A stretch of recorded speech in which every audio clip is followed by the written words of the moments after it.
नागपूर महापालिकेच्या शाळेत एका विद्यार्थ्यानं चक्क तलवारीनं केक कापला। विशेष म्हणजे सर्व शिक्षकांच्या उपस्थितीत हा प्रकार घडला। उत्तर नागपूरच्या कपिल नगर हिंदी उच्च प्राथमिक शाळेतला हा प्रकार आहे। एका विद्यार्थ्याच्या वाढदिवसानिमित्त कापण्यासाठी आणलेला केक या विद्यार्थ्यानं चक्क तलवारीनं कापला। या विद्यार्थ्याकडे ही तलवार आली कुठून आणि विद्यार्थी हाती तलवार घेत असताना शिक्षकांना त्याला रोखावंसं वाटलं नाही का असे प्रश्न या निमित्तानं उपस्थित होत आहेत। नागपूर मनपा शाळेतला हा धक्कादायक प्रकार आहे। मात्र कोणीही या विद्यार्थ्याला तिथे रोखलं नाही।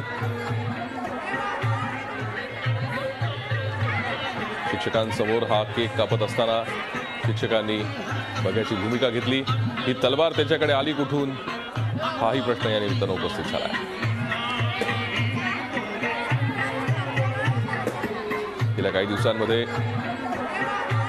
नागपूरमधल्या वाढत्या गुन्हेगारीच्या प्रकरणांमुळे नागपूर चर्चेत आहे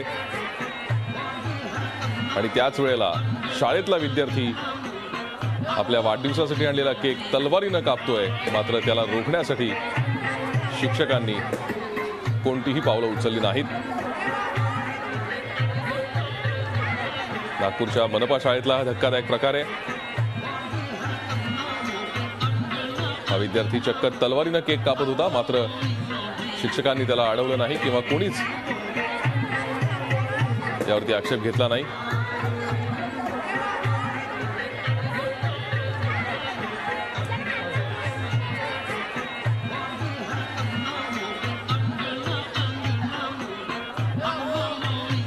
महापौर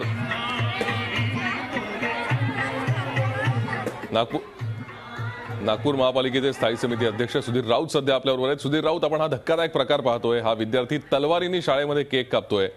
अशा वेळेला शिक्षकांनी सुद्धा त्याला अडवलं नाहीये। आता पेपरच्या माध्यमातून ही न्यूज मी बघितलेली आहे आणि असं जर नक्की घडलं असेल, कारण त्याचे फोटो वगैरे सगळे पेपरमध्ये आलेले आहेत, ज्या विद्यार्थ्यांनी तलवारीने केक कापला असेल आणि तिथे जे जे जबाबदार शिक्षक त्यावेळेला उपस्थित असतील त्या सर्वांवर ताबडतोब महापौरांच्या मार्फत कारवाई करण्यात येईल असा मला पूर्ण विश्वास आहे।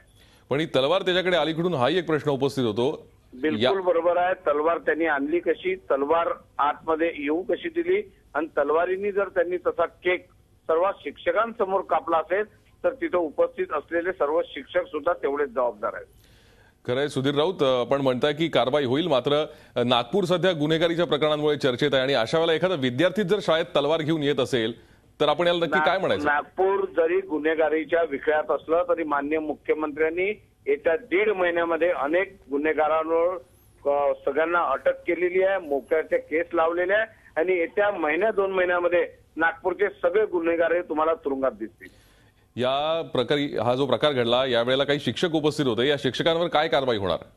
आता हा अधिकार जो आहे हा माननीय महापौरांचा आणि माननीय आयुक्तांचा अधिकार आहे। त्यांच्या अधिकारात जे काही कारवाई करेल ते उद्या आम्हाला कळेल। धन्यवाद, आमच्याशी सविस्तर बोललात त्याबद्दल। महापौर आणि आयुक्त या संदर्भात कारवाई काय करायची हा निर्णय घेतील असं स्थायी समिती अध्यक्षांनी सांगितलेलं आहे। मात्र हा प्रकार धक्कादायक आहे, याची दखल घेतलीच गेली पाहिजे। झी 24 तास रहा एक पाऊल पुढे।